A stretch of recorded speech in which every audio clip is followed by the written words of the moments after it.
Muito obrigado, Marcelo. São 14 horas 30 minutos, agora no horário de Brasília. E como nós já havíamos adiantado, e na abertura do programa, claro, já fazendo o programa anunciado, a participação conosco do Dr. Celso Mariano. Ele já está conosco, ele que é palestrante, é especialista no direito de trânsito, ele que é diretor do portal do Trânsito, e é com ele que nós vamos conversar sobre um fato que se deu e que chamou realmente aí a atenção, e esse fato se deu em São Paulo, onde um motorista, para poder escapar de ter sua habilitação suspensa, ele achou de dividir a pontuação das multas com a sua ex-esposa. E ela acabou sendo surpreendida, porque ela é que acabou tendo aí a sua assinatura falsificada e acabou tendo sozinha a responsabilidade de ficar sem habilitação. E depois ela soube que o ex-marido é que tinha feito isso sem qualquer tipo de comunicação com ela, e ela então buscou, portanto, os seus direitos, e o assunto foi parar na justiça.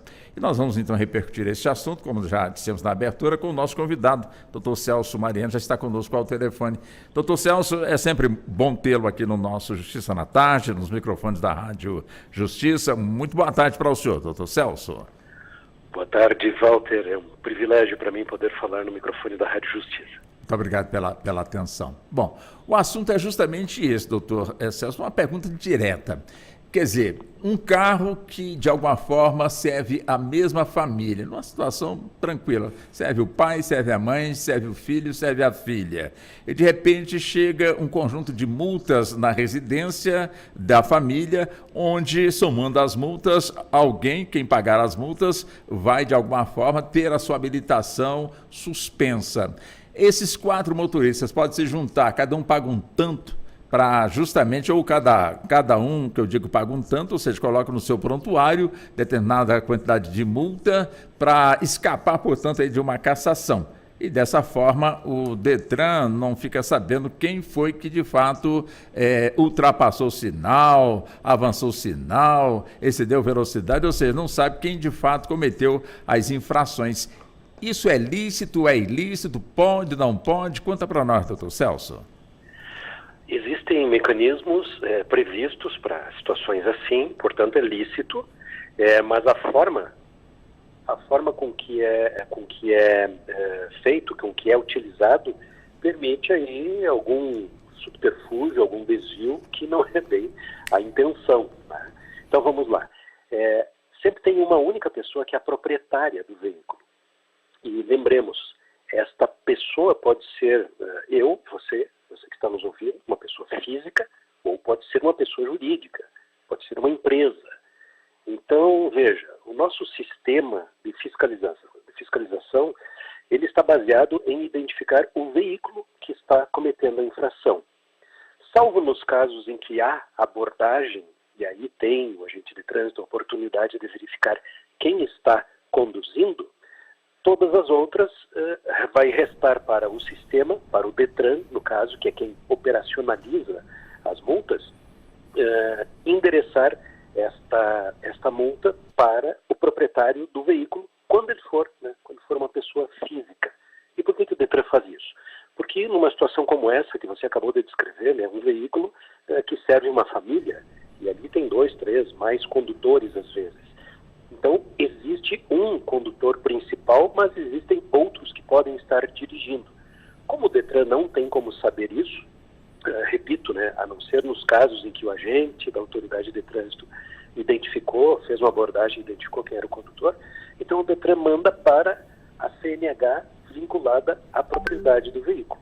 Então, o dono do carro, se ele tiver CNH, vai para ele a multa. E aí ele tem a possibilidade de dizer, ok, o carro é meu, mas quem estava dirigindo é minha esposa, meu filho, meu irmão, meu pai, e assim por diante. Tal qual fazem as empresas.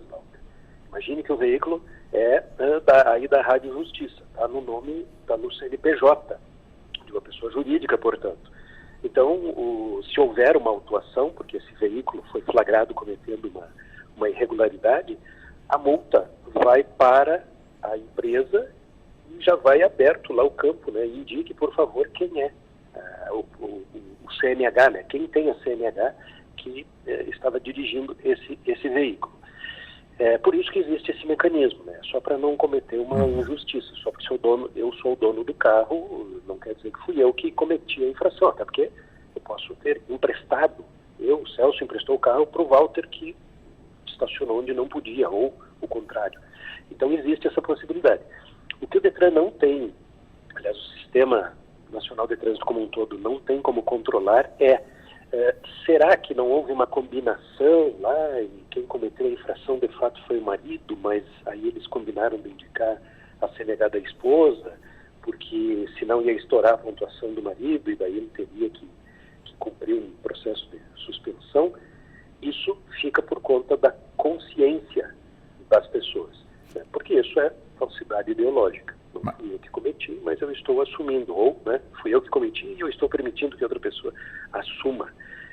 Isso pode acontecer. E isso em relação aos pontos, né, que é o que vai para o prontuário desse condutor. Mas tem o valor da multa ainda. Então, eventualmente, né, num caso como esse, da família, tem um outro nível de distorção possível, que foi o pai que cometeu a infração, mas a família inteira acaba colaborando para pagar esse valor, né, da multa. Isso também acontece nas empresas. Né? Tem empresas que cometem várias distorções do tipo, não, nós precisamos tanto de motoristas aqui, Sim. que as multas a empresa absorve, não precisa pagar a multa. São distorções que são possíveis porque essa estrutura não se chegou a uma configuração mais inteligente, né, mais protetiva do que isso. Então sobra algum espaço e de vez em quando tem esses subterfúgios. Só que o caso aí que você está apresentando... esse caso aqui é diferente. Quebrou a cara, né? Aqui ele não combinou. Antes de eu entrar neste caso aqui, só registrando que o programa também é transmitido pelo YouTube, doutor Celso, e a imagem do senhor, né, a foto que o senhor nos encaminhou, está estampando aqui para o pessoal saber com quem nós estamos conversando. Então, nós temos aí a imagem do doutor Celso Mariano. Está bonito, doutor Celso, né? Está participando você também está bonito aí no estúdio. Está ótimo, então, doutor Celso. O estúdio está lindo, muito legal. Está ótimo. Mas este caso aqui específico, ou seja, é um ex-marido que falsificou a assinatura da ex-esposa.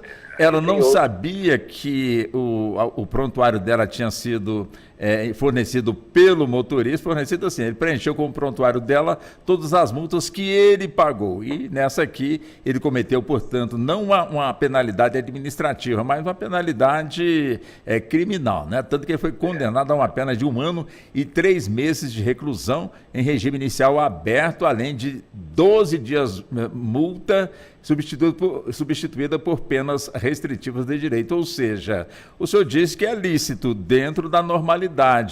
Agora, dessa forma aqui, não deixa de ser entendido como prática criminosa, né, doutor Celso? Porque aí houve uma flagrante abuso, né, houve má fé, obviamente ele assinou no lugar da outra pessoa. Em lugar nenhum do mundo minimamente civilizado isso é tolerado, né? Não seria aqui também. Eu chamo a atenção, Walter, que esse caso, claro, teve toda uma circunstância muito, muito peculiar, né? Mas é comum esse tipo de situação, nem sempre resulta em litígio, né? Normalmente as coisas funcionam na paz, na combinação ali entre amigos, entre família, e daí, independente de entrar no mérito se moralmente é aceitável ou não, né, como existe a estrutura, ela foi montada desse jeito, então há essa possibilidade. Lembro quem está nos ouvindo que hoje nós temos ainda outro caminho para se fazer a indicação, né, pelo que eu ouvi aí desse caso, ele preencheu o papel, né, o aviso da infração emitido pelo órgão de trânsito e falsificou ali a caneta, né, a assinatura colocou os dados desse condutor, que na verdade não era. Mas isso hoje em dia dá para fazer pelo app CNH do Brasil, né, a nossa antiga carteira digital de trânsito. Houve uma mudança no nome do aplicativo, chama-se CNH do Brasil. Aliás, eu aconselho todo mundo que tem CNH, baixa aí no celular esse aplicativo. Ele tem muitas utilidades. Dentre tantas e tantas utilidades, uma é esta, né? Então, imagine que o Walter me emprestou o carro dele e eu cometi uma infração. O Walter tem a CNH digital, a CNH do Brasil, no celular dele, e eu também tenho. Então, o Walter pode, sem precisar ir no órgão de trânsito, isso é uma facilidade incrível, né?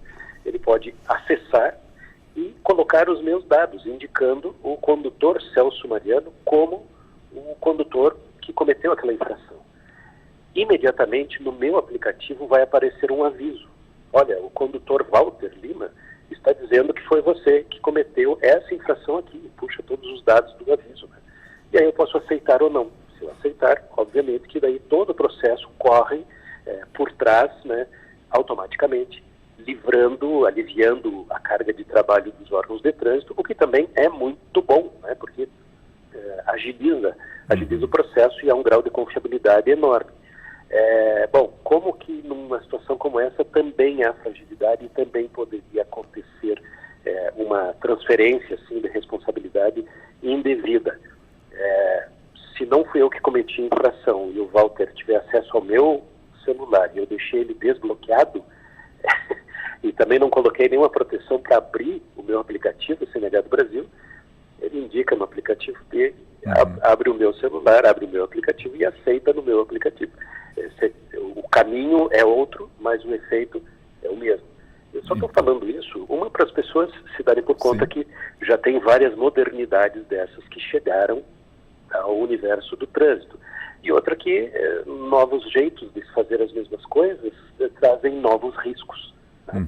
As pessoas têm que ter lá os seus cuidados. Hoje o smartphone é uma espécie de secretário eletrônico que a gente leva junto. Às vezes tem ali o aplicativo do banco, a senha do banco.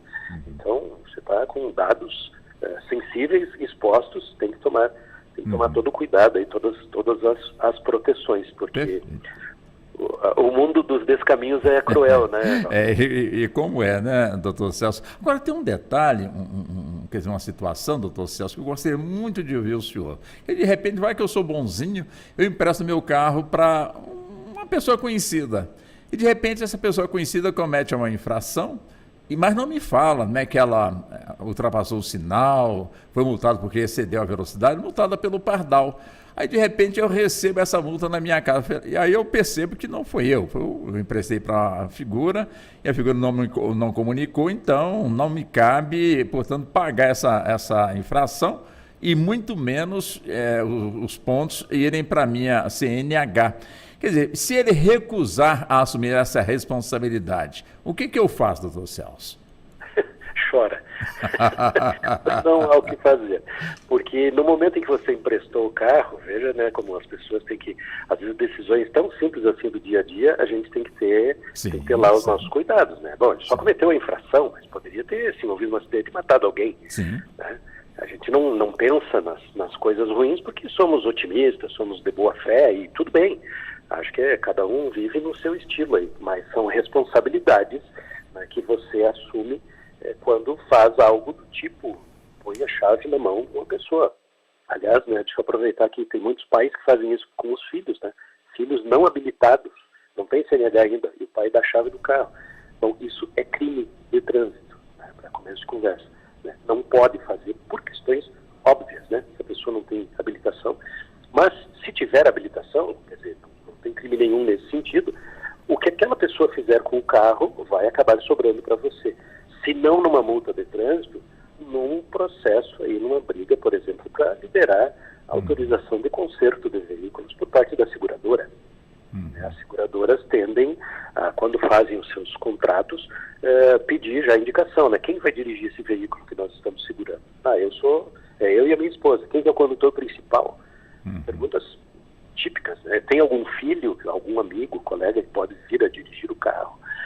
Então, tudo isso está previsto. Por quê? Porque as pessoas, no geral, não têm consciência dessa responsabilidade. É claro que quando você empresta o carro para um amigo, né, como o exemplo que você deu, você não imagina que ele vai cometer uma infração, mas tem que pensar. E se aconteceu? Talvez ele nem percebeu que cometeu a infração. Tem aquele constrangimento, né, Walter? Mas como é que eu vou cobrar meu amigo? Pois Não é justo. Mas não é justo. Mas tem uma outra situação, doutor Celso, que eu também gostaria de tirar dúvida com o senhor, quer dizer, dissipar essa dúvida com o senhor. Ou seja, tem gente que compra o carro, mas não tem habilitação. Quer dizer, comprou no seu nome, o carro é da sua propriedade, mas não tem habilitação. De repente é um filho que dirige, uma filha, enfim. Aí, de repente, chega a multa para o dono do carro, que não tem habilitação. E aí, doutor Celso? Esse é um problema do nosso Sistema Nacional de Trânsito, né? Se fosse uma empresa, né, uma pessoa jurídica, proprietária, já tem um caminho previsto para isso, né? Todo o processo já é aberto, considerando que algum número de CNH deve aparecer ali, porque o veículo é de uma pessoa jurídica. É uma situação equivalente quando você tem uma pessoa física que não tem CNH e é proprietário. E isso pode acontecer. Nada impede de você comprar um carro não tendo CNH, desde que você não dirija, né? Esse veículo não tem problema nenhum, você pode ser proprietário do veículo. Por exemplo, tem várias pessoas que não dirigem mais, ou nunca dirigiram e sempre tiveram um motorista. Tem um carro e tem um motorista contratado para fazer isso. Então não há nenhuma irregularidade nisso, né? Sim, mas a gente pode entrar naquela situação da pessoa, não, eu fiz a multa, mas não vou pagar. Isso pode acontecer e daí é prejuízo para todo mundo, eu diria, Walter, porque, veja, quando o Brasil adotou o sistema chamado Demerit Points, uma invenção alemã lá da década de 50, que é essa carteirinha lá onde são colocados os pontos que nós cometemos, né, são pontos negativos das nossas infrações, nós optamos por um sistema de regular a obediência ao trânsito com punições. Com alguma variação, todos os sistemas que existem têm coisas parecidas, né? Porque não dá simplesmente para passar a mão na cabeça. É como no jogo de futebol, né? Tem regra. As pessoas que estão lá sabem das regras. Mas se num jogo de futebol, que são todos atletas profissionais, de vez em quando passam do ponto, imagine no trânsito, né? Onde tem alguns que, inclusive, alegam que não conhecem as regras. E alguns até assumem, não, eu não tirei CNH ainda. Meu Deus do céu, para ver como é frágil, né? Então, as pessoas precisam levar a sério essas questões todas do trânsito, porque o sistema que nós temos não é perfeito, né? O Demerit Points que gerou todo esse nosso sistema, e ele tem estas falhas, né? Você acabou de levantar mais uma aí, que é essa questão de, e se o proprietário não tiver CNH? Pois pode que esse ponto não vá para ninguém. O Detran, o órgão de trânsito, vai acabar pressionando, né, e utilizando os mecanismos disponíveis, que não são muitos, né, num caso como esse, para tentar garantir que a punição seja efetivamente aplicada, né. Mas pensando aí no esporte, né, imagine se de repente as regras que temos passem a não ser obedecidas, ou não ser cumpridas. O juiz não pode trocar por um conselho o que deveria ser uma expulsão, uma jogada violenta, por exemplo, né? Ninguém admitiria isso, porque isso iria contra a estrutura do jogo, o clima, o ambiente, o que as pessoas pensam daquela modalidade, ou daqueles times, ou daquela partida, e tudo seria prejudicado a ponto de ser capaz de iniciar uma onda que vai degringolar toda a imagem, o conceito daquela modalidade esportiva e, por extensão, do esporte inteiro, né? Cada vez que a gente ouve algum escândalo do esporte, como o caso do doping, a gente eu fico admirado, né? Assim, até meio enciumado, eu diria, porque no trânsito nós não temos isso, né? No esporte, um colega vê o outro, né, tomando algum estimulante lá antes do jogo, ele com certeza vai ter um impulso de, cara, não faça isso. Claro. Isso não está certo, isso vai ter esse impulso. Nós não temos isso quando a gente vê alguém que é condutor, a gente sabe que ele vai sair do boteco e vai pegar o carro. Ele está lá sentado bebendo e parece que isso não faz diferença para a gente. Somos insensíveis. Né? Então nós estamos distanciados de coisas práticas como essa, né? Para quem vai os pontos, como é que eu transfiro, o que eu indico ou não indico o condutor, o que eu faço se o cara se negar a assumir as multas. Mas, infelizmente, estas dúvidas e os descaminhos, né? Aproveitar o exemplo aí dessa condenação, essa situação infeliz que esse sujeito está vivendo, mas merecido, né, o castigo, porque pô, ficou a assinatura da ex-mulher, meu Deus do céu. Sobrou tudo para ele. Doutor Celso, é sempre um prazer, um privilégio entrevistá-lo. Mais uma vez, os cumprimentos. Até uma próxima, viu, doutor Celso? Walter, muito obrigado, parabéns aí a ti, o pessoal da Rádio Justiça, da produção, o programa está lindo mesmo. Muito obrigado pelo convite, sucesso. Um abraço também para o senhor, muito obrigado, doutor Celso. São 14h50.